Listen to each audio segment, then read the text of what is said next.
Hey everyone, welcome to the channel. Welcome back, welcome back, welcome back. Glad you can make it in, guys. You can make it in. Anyway, today I'm just going to talk to you real briefly here and how I went down the rabbit hole of getting into 2011s. It's a funny. I'm gonna try to make it short, but bear with me. I was always been a striker fire guy. It is what it is. I was out looking for my next striker fire pistol, looking around in the gun store, looking for just basically just browsing around.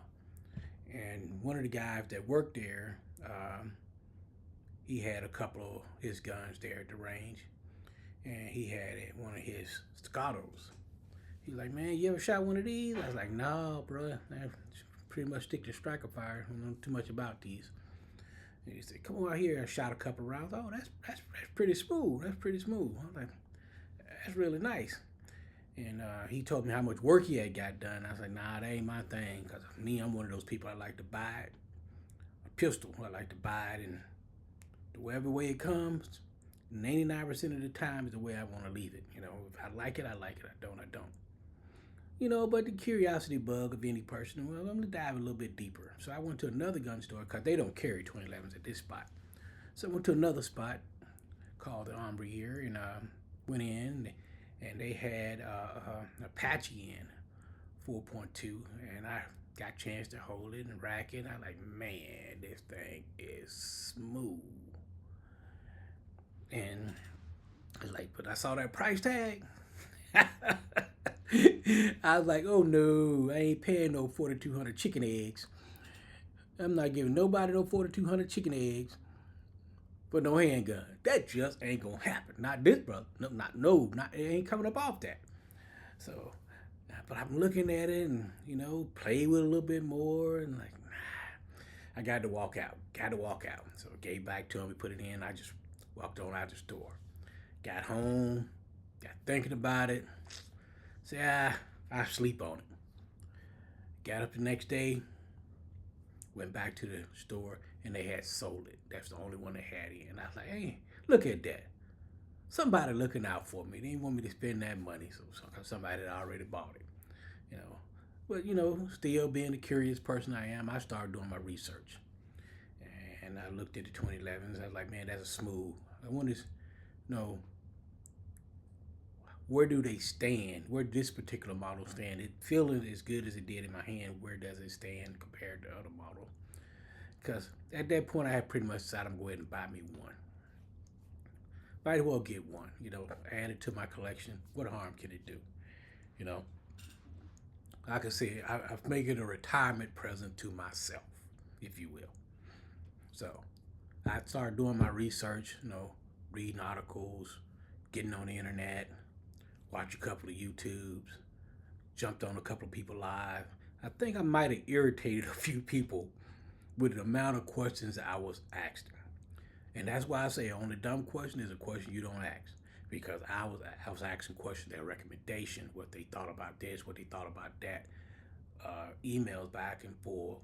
And I think they might have got tired of me, but that's why I give them the community as props.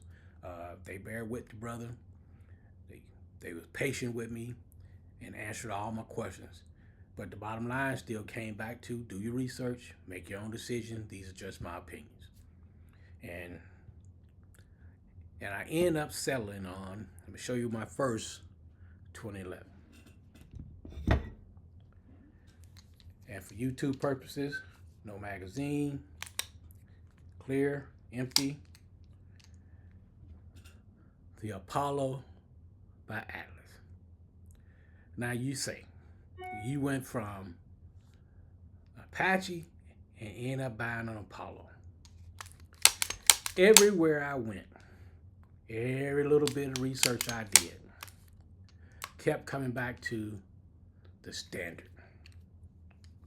What is the standard? Who is the standard?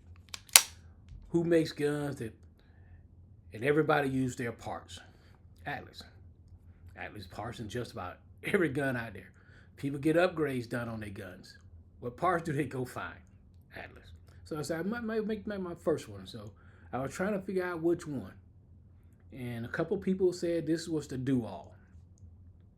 You know, if you want to get one that does a little bit of everything, this was the one to get. And I hate to say it, but they was right. I wish they was wrong. I wish my first impression was as sucked, because this got me going down the rabbit hole. And what I mean by going down the rabbit hole is I started off with one, then I had two, then I had three, then four, then five, then six. And I'm just gonna stop right there. But I ain't about a whole bunch and still have a few more in order, because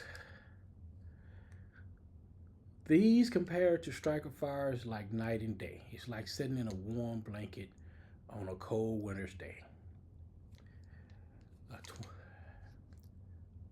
I can't find the words sometimes to describe how good, the all metal. I'm not just talking about that. There's a lot of good ones out there. And you stick around, subscribe to the channel, and come on back. You'll see me. I'm going to do a reviews on a couple. Because don't get me wrong, I have one complaint about this when you hear it. The mag weld loose. Now, how that happened, I have no clue. I'm trying to figure out. But I'm going to do a review on this later. But I'm not going to do a review on it now. Just say this is the one that sent me down the rabbit hole. Take that off straight there. So, with that said, guys, my advice to you is, if you're thinking about buying a 2011, don't do it.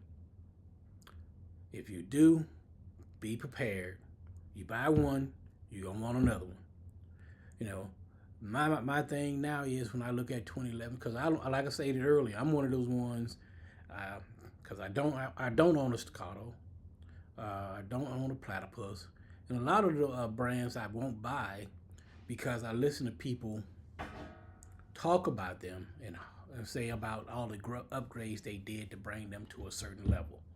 I'm not at that point where I want to have projects. I bought one gun that I plan on doing as a project, and it's a Ray City Defense Corps. And the truth of the matter is, after getting it and after shooting that, I'm not even sure I want to touch it, because for a $3,000 gun, non-ported, it shoots very well. Is it perfect? No, but it gives me a balance compared to some of the guns I do have, compared to some of the guns. Give me a starting point, if you will. So I see a lot of you guys come on here. They've done a lot of upgrades, and one day, I'm not saying I won't. One day I might get to that point, because I do have one, my GP Arms. I thought about changing the grip out on it, because I found I don't like polymer grips anymore. After shooting 2011s, I like aluminum grips. It's one of those things you don't know until you know. So, thank you for coming in, taking a moment, listen to me ramble on real quick about how I end up by getting into 2011s and end up going down that rabbit hole. Like, share, subscribe. You guys have a good day, and I'll see you on the next one.